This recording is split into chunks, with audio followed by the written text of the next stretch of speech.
आज हम आपको आर्य सभ्यता के ऐसे रहस्यों के बारे में बताएंगे जो न केवल चौंकाने वाले हैं बल्कि बेहद रोमांचक भी है।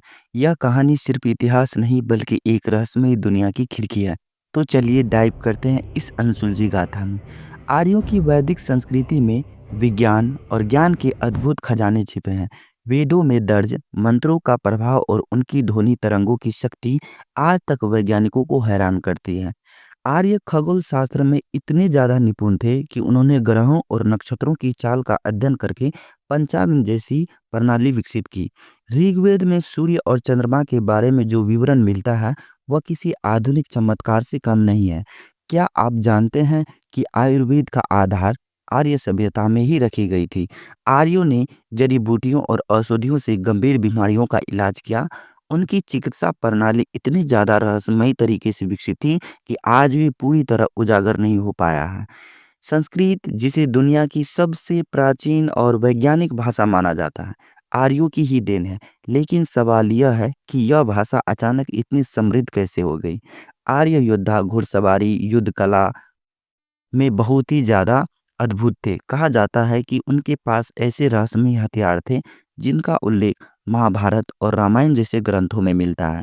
क्या ये केवल पौराणिक कथाएं हैं या इसके कहीं पीछे विज्ञान छिपा हुआ है? सिंधु घाटी सभ्यता और आर्यों के बीच का जो रिश्ता आज भी रहस्य बना हुआ है, क्या आर्य ही सिंधु घाटी के लोग थे या फिर उन्होंने आक्रमण करके उस सभ्यता को खत्म कर दिया था?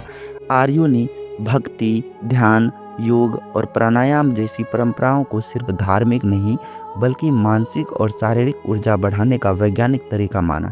आज ये तकनीक पूरी दुनिया में मशहूर है। आर्यों की सामाजिक व्यवस्था, जिसे वर्ण व्यवस्था कहा गया, का उद्देश्य केवल आर्य विभाजन सिर्फ कार्य विभाजन था। लेकिन यह व्यवस्था बाद में भेदभाव का रूप कैसे ले गई, यह आज भी रहस्य है। आर्यों का प्रभाव केवल भारत तक सीमित नहीं था। उनका सांस्कृतिक असर यूरोप, मध्य एशिया, मिस्र तक देखा गया। स्वास्तिक चिन्ह जो हिटलर अपने झंडों में इस्तेमाल करते थे, जो कई संस्कृतियों में शुभ माना जाता है, आर्यों की ही देन है।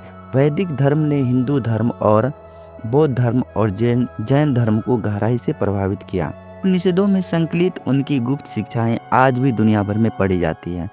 अगर यह वीडियो आपको पसंद आया हो और इसका नॉलेज अगर अच्छा लगा हो तो आप मेरे चैनल को सब्सक्राइब और शेयर ज़रूर करें।